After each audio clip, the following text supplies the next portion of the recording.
Sommaire de cette formation, d'abord en introduction, pourquoi mettre en place la gestion par les processus? Ensuite, quels sont les bénéfices attendus? Et nous irons plus en détail dans la définition de ce qu'est un processus, puis comment cartographier les processus, c'est-à-dire mettre en place et aplanir en fait l'ensemble des processus de l'organisation. Puis la gestion effective d'une activité ou d'une entreprise par les processus. Comment mesurer son efficacité? Et enfin, comment améliorer en se basant sur la gestion des processus?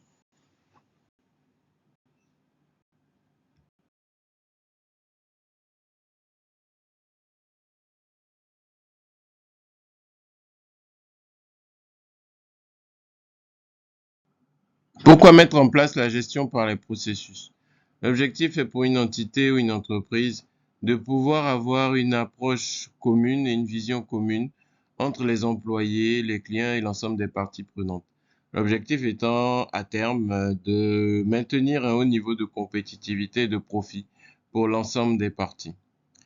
Donc, concrètement, après la mise en place d'une approche par les processus, on va s'appuyer sur ces processus pour gérer les projets et ensuite aller à l'amélioration avec des propositions d'optimisation du modèle organisationnel. Quels sont les bénéfices attendus d'une mise en place de la gestion par les processus? Au sein de l'entité, au sein de l'entreprise, avoir une vision commune des activités de la banque. S'accorder avec l'ensemble des parties prenantes sur comment sont définies les activités et quelles sont ces activités. Se poser la question de l'utilité des tâches. Le fait de les décrire permet de pouvoir vérifier la valeur ajoutée de chacune des activités et aussi mettre en avant et mettre visuellement en fait les sources potentielles d'insatisfaction des clients. Faire apparaître sans ambiguïté les dysfonctionnements. Comment? En analysant les différentes interfaces entre les différents processus, donc entre les différents acteurs, entre les différents maillons de la chaîne, et cela permet de pouvoir identifier quelles sont les sources d'amélioration, mais aussi bien entendu de prévenir les erreurs. Quels sont les piliers de la gestion par les processus? Avant la mise en place de la gestion effective par les processus d'une entreprise, le premier point, c'est de mettre en place réellement l'approche par les processus. En quoi faisant? En mettant en place les processus. Donc, en identifiant les activités et les processus de l'entreprise. Ensuite, en mettant en place une cartographie de ces processus, donc la représentation des différentes activités de l'entreprise par produits et services délivrés. Ensuite, le pilotage par les processus. Le pilotage par les processus va permettre de visualiser une approche de bout en bout, d'identifier des pilotes de processus qui seront responsables de la chaîne de valeur et ensuite la mise en place de revues régulières de ce pilotage des processus. Et enfin, le dernier point, ce sera l'optimisation de ces processus. Pour cela, on a différentes méthodologies sur lesquelles on peut s'appuyer. Lean Six Sigma, Lean Management, le management par la qualité et bien d'autres.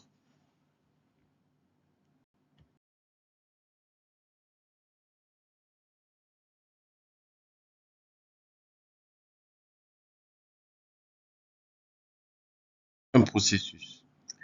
Un processus, selon le Larousse, c'est un ordre donné de faits ou de phénomènes répondant à un certain schéma et aboutissant à un résultat déterminé. On a une autre définition qui est une suite continue d'opérations constituant la manière de fabriquer, produire ou de faire quelque chose. En général, un procédé technique. Selon la norme ISO 9000, nous allons avoir une définition des processus qui va dans le sens en fait de notre approche par les processus. Donc un ensemble d'activités corrélées ou en interaction qui utilisent des éléments d'entrée pour produire un résultat escompté. Donc le processus va avoir un élément d'entrée, un ensemble d'activités qui sont en interaction et qui, en bout de chaîne, vont produire un résultat. Donc, un élément d'entrée, des interactions, des activités et un résultat. On définit 3 catégories de processus. D'abord, les processus de management. Les processus de management vont contribuer à la détermination de la politique et au déploiement des objectifs. Les processus métiers, ils contribuent directement à la réalisation de la prestation, de la détection du besoin du client à sa satisfaction. Et les processus support, ils contribuent au bon déroulement des processus de réalisation ou processus métier en leur apportant les ressources nécessaires. Donc, nous avons 3 types de processus, management, métier et support, qui permettent les uns les autres de pouvoir avoir l'ensemble des activités de la chaîne et pouvoir définir correctement une approche. Donc, le processus de management, la stratégie, l'éthique et le déploiement des objectifs. Métier, la contribution à la réalisation des prestations, des services. Les supports, apporter du support, apporter une contribution à l'adaptation et au processus métier.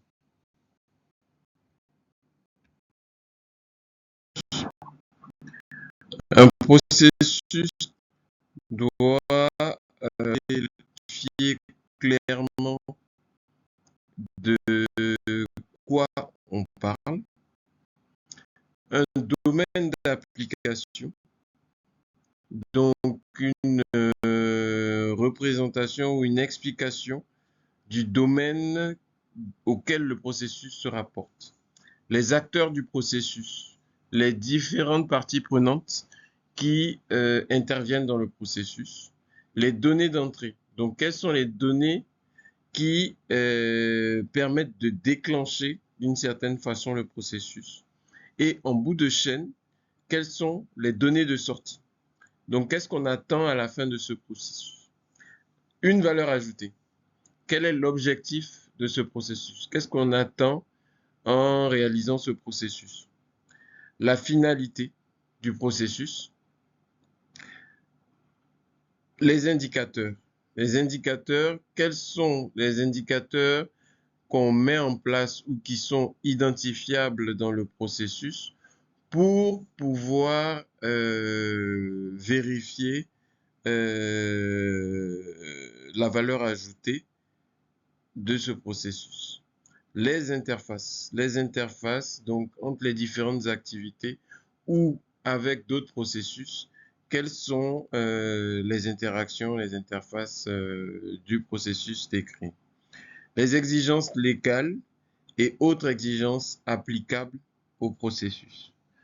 Par exemple, des exigences légales par rapport à la fabrication d'un produit. Imaginons un produit alimentaire, par exemple, nous avons des exigences par rapport au domaine de la santé. Des exigences légales, on peut avoir aussi des exigences en termes de protection de données lorsqu'il s'agit d'applications ou de choses qui donnent aux données clients, aux données personnelles des clients. Les documents de référence, donc ce sont des documents, des manuels, des procédures, ce genre de choses qui permettent de décrire les activités d'un processus. Un synoptique descriptif, donc un résumé en fait de ce que le processus est censé faire et ce qu'on en attend. Pour revenir plus en détail sur comment bien décrire un processus, le titre du processus doit être clair, explicite, concis et évocateur.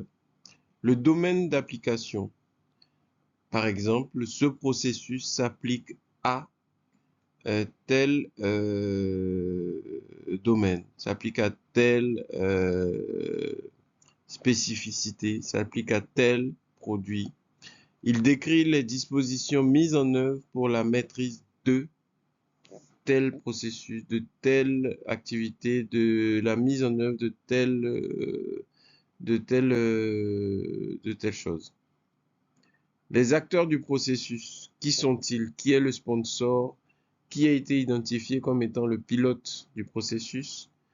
Qui sont les responsables des processus? Qui est le chef de projet si nous en sommes déjà à une gestion par les processus? Qui on pressent être le chef de projet? Ensuite, quels sont les relais métiers? Qui va quelles sont les personnes qui vont constituer l'équipe projet? Les données d'entrée du processus.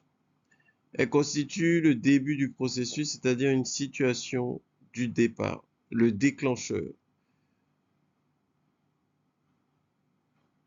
Elles peuvent être sous forme d'une information, un document, un besoin, un produit, une demande, une prestation, voire tout simplement le résultat de notre processus.